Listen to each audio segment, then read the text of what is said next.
Investors, get ready, because that's the only reason why Horgs is happy to come on this show, Ham. We should repeat that. Particularly if you're a gullible investor and no. The present financial crisis hasn't already got you. Really, really unfair, mate. No, that is true. If you're a savvy investor, get ready, because Horgs Andy, your ex-housemate, by day he sells kids' books bloody well. By night he thinks well of ideas, to the point where it's getting to the stage he had so many ideas for inventions that he started up a spreadsheet on his desktop, ideas.xls. And it's an Excel spreadsheet, and it's on the desktop, so you can get there quickly. As soon as he gets one, bang, it's open. Yeah, locked in, idea written down. We are blessed as a show to have access to the mind of Horgs, and I feel like our listeners are blessed as well to get an insight here. And as you said, he only comes on in the hope that people will invest with him, not against him. Horgs, how are you today, mate? Good, boys. I'm excited. Yeah, you are. Good. Now, Horgs, a few people thought you'd been sacked from the show after the failure of Channel 8 as an idea, the channel between 7 and 9. But I thought it was a cracker. Well, I'm back. So I'm glad to be back. It's good to have you back, Horgs. Sell many kids' books today? Tough times, but, I'm a can sell, so no problems there. Well, today, Horgs, Australia is waited with bated breath. What do we got, Horgs? What have we got, mate? Pitch it. Well, today I've been thinking for a while on this one, and, over the years, they've done well with breath fresheners. Yes, they have. When you say they, I assume you mean breath freshening companies. Yeah, they've done well, but I think we can go a step further. Yeah. How so? So this is to sort of combat like your extras and your Yeah. So I've come up with the breath brusher. What? How does it brush your breath, mate? Well, it's kind of a toothbrush, but what we're targeting, you know, those like Remedy little stands in the service stations. Yeah. Right, so we might put a stand next to that, or maybe we might go in with that stand. I'm not too sure yet. Let's not get ahead of ourselves. What's the actual product? So it's going to be in a little package. You open up so like a mini Mars bar, for example. Like open up the package. There's a miniature little toothbrush you buy for $1.50, and it's moist. It's ready to go. It's pre-moistened.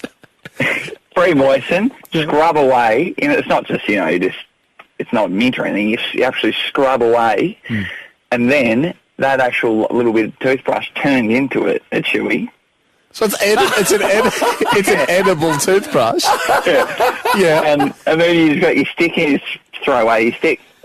Hang on. This is a complicated invention. Let's see if we get a head around it. So it's a small pre-moistened toothbrush where the head of the toothbrush is made of chewing gum fibre, or made of essentially something you can chew and turns into chewing gum, and the shaft of the toothbrush is a disposable stick.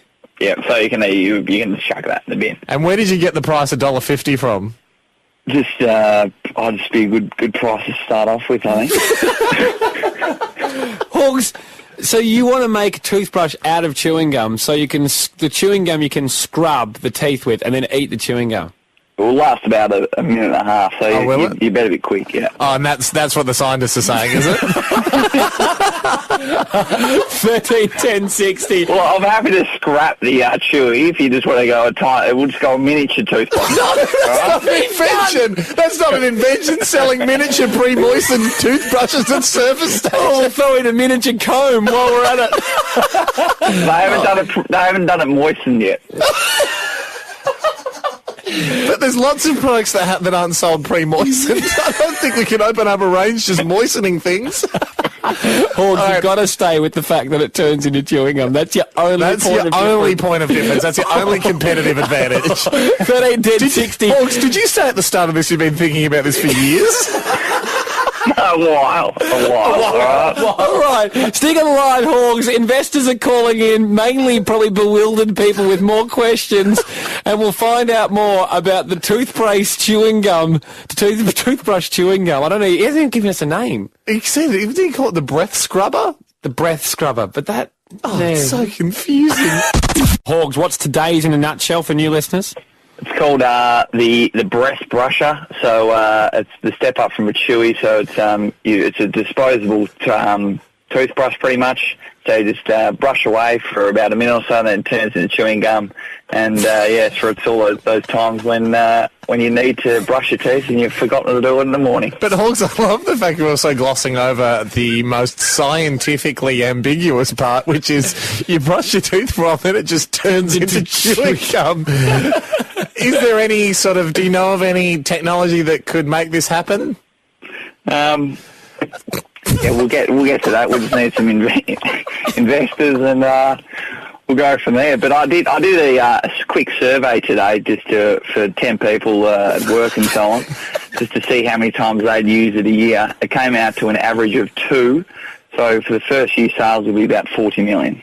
Hang on. Yeah, because that's the thing about products. Every person in Australia uses every product at least once. But glad that you did some research. Sales of 40 million. You've already posted at $1.50. There you go.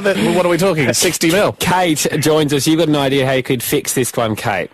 Yeah, instead of just throwing the stick out, you should just make it a toothpick, a reusable one. It produces less waste. What do you think, Horgs? It's not a bad idea.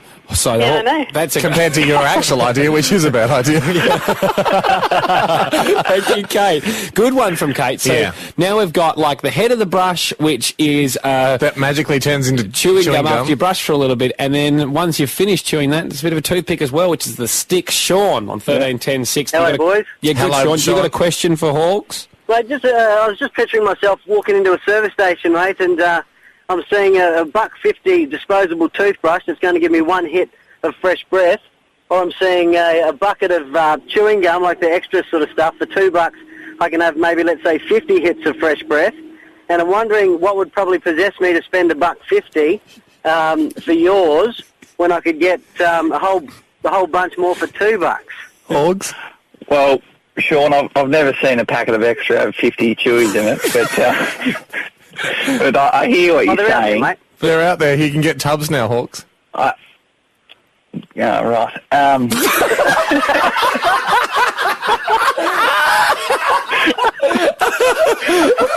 Sean, you make a good point. Sean, I'm going to call that one a dead heat. I thought Horgs had a pretty good answer for you. Tony, what's your thoughts on the breath scrubber? Hey, look, I don't know how to break this to Horgs, but it's already been done. It's been going for quite some time, I'm afraid. Where have you seen it, Tony? Okay, airports around Europe. Yep.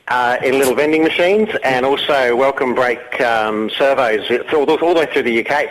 All the way through the UK. We've got somebody who can confirm this. Emma, you also think that it has been done before, Emma?